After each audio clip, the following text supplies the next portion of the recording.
Jaycee Lee Dugard was 11 years old when she was kidnapped. Everyone thought there's no way she's still alive. Pretty, young, innocent child. We've never heard of a child being found after 18 years.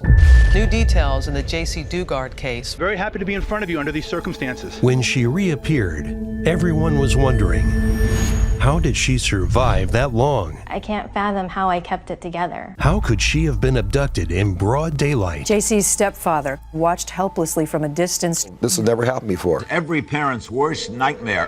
Why is it that probation officers failed to find her 60 times? That's what I don't get. I offer my apologies. Mr. Mesner, we just want to ask you a question. They hear a report their kids living in a backyard, and they're not curious at all. Find out how her captors evaded authorities. If you stay in this front room, place you in restraint, because right now I'm searching the house. Oh, he's an arrogant little guy, isn't he? And what happened 18 years later that led to her rescue? I happened to just turn and see the two young girls, and something's not right. What's the one mistake parents should never make? But you never think it's going to happen to you. Pure hell for 18 years. How did Jaycee Lee Dugard come face to face with death and escape? I wanted to see her more than anything. Jaycee walks up the hill in front of her house to catch the school bus. When she reaches the road, a gray car pulls up beside her and cuts her off. She freezes. The man inside rolls down the window. And his hand shoots out, and I just feel numb. He shocks her with a stun gun. My whole body is tingly. I don't know what it's from. She falls instantly to the ground, unconscious, before he grabs her and shoves her inside the back of the car. 911? This is 911. On Pioneer Boulevard, the wash zone. My daughter was just kidnapped. Top of the hill was a gray Ford. A man and woman in the car. She comes to, face down, on the floor in the backseat of a car. The man behind the wheel is Philip Garrido, a convicted sex offender. Holding her down on the floor is his wife, Nancy. After we were driving for a while, I heard the driver say, "I can't believe we got away with it." And he started laughing. It was like the most horrible moment of your life. The Garridos drive their captive 150 miles to a blue house in a neighborhood near San Francisco. Garrido strips off her clothes and puts a blanket over her head. He takes the naked child into this shed, completely soundproof. He tells her he's going to put her in handcuffs. He sees me hesitating and picks up the stun gun. He explains to me that he took me so I could help him with his problem so he wouldn't have to bother anyone else. He says that by me giving him an outlet, I am saving others. And then he said he'd be back later. And he shut the soundproof door and then the other door with the lock. Have you seen Jaycee Lee Dugard? 120 miles away, her loving mother searches relentlessly for her missing child. She even goes on national TV to plead for help. Pretty, young, innocent child. And it's time that she comes home. What followed was a massive search for Jaycee. Friends have been searching with her all day and evening. Police started searching. Police set up a roadblock and go door to door. Parole officers come to the Garrido house. Jaycee Dugard is being held captive just 30 feet away. You can hear Nancy Garrido attempting to distract the officer, pestering him. What does a parole agent do for his parolee? Ma'am, you can come in the office and we'll discuss that. The other at an appropriate time. Right now I'm doing a search, and I'm really if you stay in this front room, and I don't have to place you in restraints, because right now I'm searching the house. And so the parole officer leaves. I'm doing everything I'm supposed to do. I know it. They never looked hard enough in the backyard. There is a window above my bed. There is a towel and blinds covering the window, so I can only see a little bit of light. I grabbed a corner of the towel with my teeth and wiggled and maneuvered until I could see out of the window as best I could. She sees moonlight streaming from the towel. It makes her think of her mother. We would always sit on the porch and we would debate whether the full moon or the crescent moon was the better moon. Just always made me think of her. I sing to myself the song we used to sing together. I see the moon and the moon sees me. God bless the moon and God bless me. I miss her so much. I wanted to see her more than anything.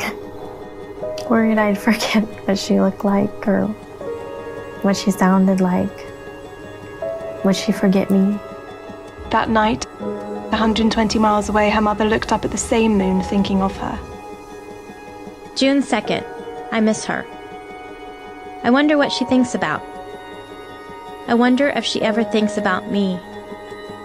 Sometimes I hope she doesn't, because I don't want her to be sad. And sometimes I wonder if she is happier that I'm not around anymore. And when Garrido happened to notice that the little girl had signed her name, Jaycee, on that journal, I actually wrote my name, and I tore it out when he saw it. Because he said you had to. Yes, that was the last time. I remember crying, just tears running down my face. Her mother is still pleading with everyone to keep on searching for her. She is coming home. That gives me a lot of hope, a lot of optimism. Somebody's, feeding me dreams for a reason. Asking police to keep looking. She never gives up hope, even as 1 year passes. And a second. She even kept Jaycee's little bedroom untouched. And I definitely like to be in here, being next to her. Even though she's not here, she's still in my heart. And 2 hours away in the backyard, Jaycee Dugard is still bolted in, not allowed to go outside. One night, the Garridos are with her. And then they tell you they think you're pregnant. Yeah. Jaycee Dugard started to feel strange. She starts to go into labor. No one is around. She's alone, trapped in the shed. The contractions last into the night. I twist and turn and try to find a comfortable position, but nothing helps. It seems like it is taking forever, and the baby is still not coming. I've never been in so much pain in my life. She came out, and then I saw her. She was beautiful.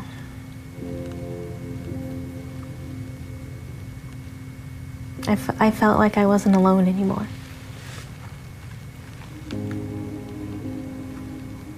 Had somebody that I knew I could never let anything happen to her. I didn't know how I was going to do that, but I did. 3 years later, another birth in the backyard. Hi, my name is Terry. I have an 11-year-old daughter named Jaycee Lee Dugard. I've not seen Jaycee in 7 years. There was an extensive search in the beginning. We did a massive poster mailing. We did everything we possibly could to help find her. And all I can think about, all I can remember is not being able to hold her and hug her and kiss her. By this time, August 2009, Jaycee Dugard had long since stopped looking at the moon as she used to do with her mother. It was just too painful. But mysteriously, this night, for some reason, I looked up and the moon was just bright and beautiful. And 120 miles away, someone else has also grown 18 years older. Jaycee Dugard's mother also looks up. I had gone to my second job and got home about 8:30, 9 o'clock, and I was tired and hungry and wore out. And I remember looking up at the moon, and then I said, "Okay, Jace, where are you?" It has now been 18 years. Philip Garrido is increasingly taking his delusions public. He decides to go on the campus of UC Berkeley. So he came in wanting to host an event on campus, and he says, "You're gonna love this. I need to talk to you. I've got something that the entire world is gonna wanna know." While he's talking, I happen to just turn and slightly and I see the two young girls that were standing on the outer aisle. And I look over at the girls, and so I said, "Well, whose children are these?" And he says, "They're mine." So I said, "Hi girls, how are you? Come on in." And they sort of just kind of stayed propped. And so I looked at him and I look at the girls, and he's going on, and he's extremely animated, and they are not. I went to Allison and asked her if she could, and I told her what I had. I said, "Allie, this guy is in my office. He's got these two young girls. Something's not right." The two women engaged Garrido in conversation, pretending to be interested in his delusional rant, and as soon as they could, ran to check who he was. They discovered in horror he is a sex offender. And I'm thinking, he's on parole, he's huge, and he's got this record, this violent record. This is not going to be good. The family is separated. The questioning continues. There's a problem. A frightened Dugard keeps sticking to the script Garrido has given her and keeps saying her name is Alyssa. She asked again for my name, and I told her I couldn't tell her. I felt like I had just been waiting for the right question. She asked for my name again. I said I couldn't say it. I wasn't trying to be difficult. I told her I haven't said it in 18 years. I told her I would write it down. I wrote down my name for the first time in 18 years. Jaycee Lee Dugard. It was like breaking an evil spell. In that moment, I felt free. Stunned police officers ask if she wanted to call her mother. They're like, you can see your mom, and I'm like, I can see my mom? I remember saying, come quick. And I remember telling you, I'm coming, baby, I'm coming. I was convinced that this day would never happen. For the longest time, I couldn't remember what she looked like. Finally, I took a deep breath and made myself walk through the door. And there she was. I knew it was her instantly, with arms wide open. I walked to her, and she was smiling and crying, and she put her arms around me, and I felt so safe and whole again. She was my mom, and she was holding me.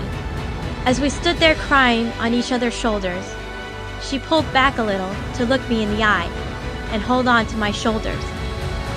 She said to me, I knew I would see you again. Today, her two babies are attending college. They're so resilient and they're beautiful and loving. It's taken a lot of time and it hasn't come overnight. You know, you have to put in the hard work and cry and for sure laugh about everything that you can. I didn't want to give one more minute to Philip and Nancy. They took 18 years of my life. I am so lucky and blessed for all the wonderful things that I do have. Life is too short to think about all the things you don't have. I had my girls to give me strength, and perhaps, deep inside, the dim hope of seeing my mom again.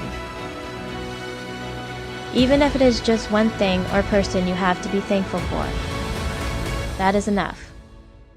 I could not have gotten through my ordeal without believing that someday my life would make sense. Life's adventure is important. It is important to live each day to its fullest, whatever life brings you. And we climbed the mountain. We crossed the frozen river. We cannot just cross anywhere because the border guards watching us and they would shoot us. We bribed the border guards, but we cannot bribe every guard because 100 meters, guards, and the dog was like barking. So